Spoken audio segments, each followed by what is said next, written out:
নমস্কাৰ এই মুহূৰ্তত আহি পৰিছে ৰাজ্যবাসীৰ বাবে কেইবাটাও বিগ ব্ৰেকিং নিউজ। আজিৰ এই 5 মিনিটৰ ভিডিঅ'টোৰ যোগেদি বহুকেইটা গুৰুত্বপূৰ্ণ খবৰ যুগুত হৈছে আৰু নিতৌ এনেকুৱা ধৰণৰ খবৰসমূহ পাই থাকিবলৈ হ'লে চেনেলটো ছাবস্ক্ৰাইব কৰি ভিডিঅ'টোত এটাকৈ লাইক কৰি আমাক উৎসাহিত কৰিবলৈ নাপাহৰিব। বন্ধুসকল, আজিৰ প্ৰথমটো খবৰে হৈছে সুকলমে সম্পন্ন হৈছে বিধায়ক অখিল গগৈৰ হৃদযন্ত্ৰৰ অস্ত্ৰোপচাৰ। বন্ধুসকল, আপোনালোকে সকলোৱে গম পাইছে বিধায়ক অখিল গগৈ বাংগালুৰুলৈ চিকিৎসা কৰাবৰ বাবে গৈছে, কিন্তু এতিয়া এই মুহূৰ্তত আহি পৰিছে এটা গুৰুত্বপূৰ্ণ খবৰ। অখিল গগৈ চিকিৎসা বৰ্তমান সম্পূৰ্ণ হৈছে বুলি নিউজত প্ৰকাশ পাইছে। বাংগালুৰুত সুকলমে সম্পন্ন হৈছে বিধায়ক অখিল গগৈৰ হৃদযন্ত্ৰৰ অস্ত্ৰোপচাৰ। অখিল গগৈ যি অস্ত্ৰোপচাৰ হৈছিল, অস্ত্ৰোপচাৰ বৰ্তমান সম্পন্ন হৈছে বুলি চিকিৎসকৰ ফালৰ পৰা জনোৱা হৈছে। আপোনালোকে এই মুহূৰ্তত এইকৈ ফটো দেখিব পাৰিছে। অখিল গগৈ ফটো এই মুহূৰ্তত সামাজিক মাধ্যমত ভাইৰেল হৈ পৰিছে। বৰ্তমান অখিল গগৈ বিপদমুক্ত বুলি চিকিৎসকৰ ফালৰ পৰা জনোৱা হৈছে। অখিল গগৈৰ যি অপাৰেশ্যন আছিলে, অপাৰেশ্যন বৰ্তমান ছাকচেছফুল বুলি চিকিৎসকৰ ফালৰ পৰা মন্তব্য কৰা হৈছে। বাংগালুৰুত গৈছিলে, প্ৰথম গুৱাহাটীত চিকিৎসাধীন হৈছিলে অখিল গগৈ। GMCHত চিকিৎসাধীন হোৱাৰ পিছত GMCHৰ পৰা বাংগালুৰুলৈ অখিল গগৈক পঠোৱা হৈছিলে, অৰ্থাৎ ট্ৰেন্সফাৰ দিয়া হৈছিলে, যিহেতু GMCHত চিকিৎসা কৰিব পৰা নগ'ল।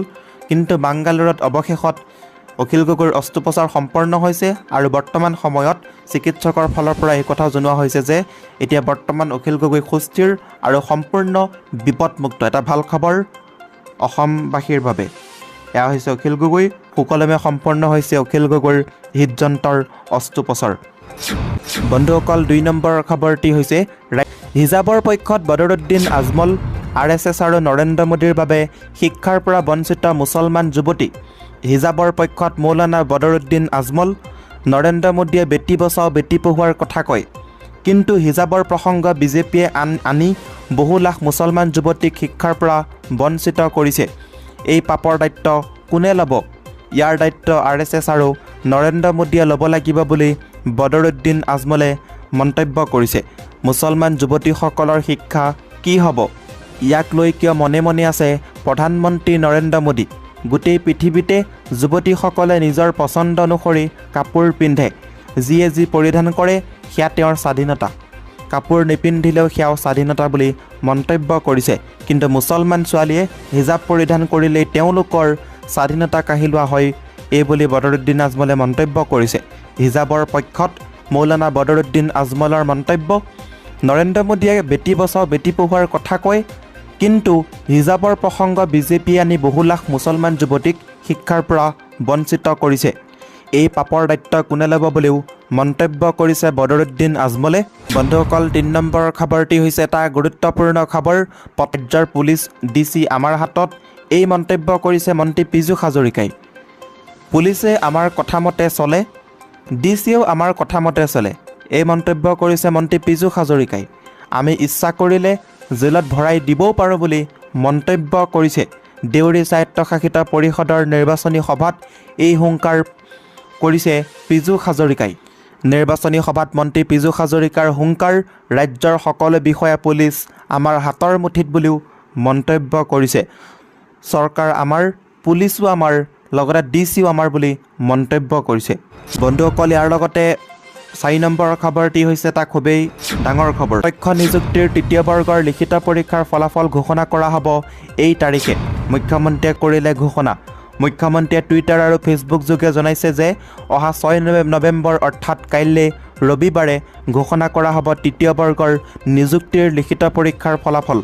অসম চৰকাৰৰ প্ৰত্যক্ষ নিযুক্তিৰ অধীনৰ 3য় বৰ্গৰ পৰীক্ষাৰ ফলাফলক লৈ অধীৰ আগ্ৰহেৰে বাট চাই আছে ৰাজ্যখনৰ লাখ লাখ প্ৰাৰ্থীয়ে।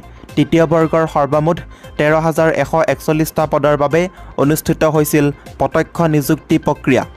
বহু অপেক্ষাৰ অন্তত আজি প্ৰাৰ্থীসকলৰ বাবে আনুষ্ঠানিকভাৱে আহিছে এটা ভাল খবৰ। মুখ্যমন্ত্ৰী ডক্টৰ হিমন্ত বিশ্ব শৰ্মাই সামাজিক মাধ্যমত তেওঁৰ অফিচিয়েল টুইটাৰ আৰু ফেচবুক একাউণ্ট যোগে সদৰি কৰিছে এই ভাল খবৰ। মুখ্যমন্ত্ৰী হিমন্ত বিশ্ব শৰ্মাই টুইটাৰ আৰু ফেচবুক যোগে জনাইছে যে অহা 6 নৱেম্বৰ ৰবিবাৰে ঘোষণা কৰা হ'ব 3য় বৰ্গৰ নিযুক্তিৰ লিখিত পৰীক্ষাৰ ফলাফল। কিন্তু বন্ধুসকল, আপোনালোকক এটা কথা ক'বলৈ ওলাইছোঁ। 4ৰ্থ বৰ্গৰ নিযুক্তি পৰীক্ষাৰ ৰিজাল্ট যেতিয়া দিছিলে তাৰ আগদিনাখনে ৰাতিৰ ৰিজাল্ট ডিক্লেয়াৰ কৰিছে।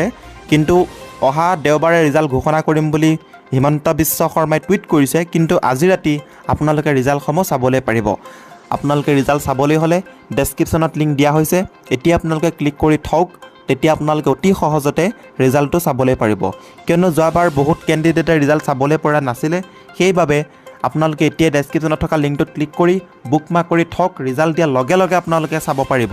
সন্ধিয়া সময়ত আপোনালোকে ৱেবছাইটটো অ'পেন কৰিব, অ'পেন কৰি আপোনালোকে চাব পাৰিব। ডেছক্ৰিপশ্যনত লিংক দিয়া হৈছে।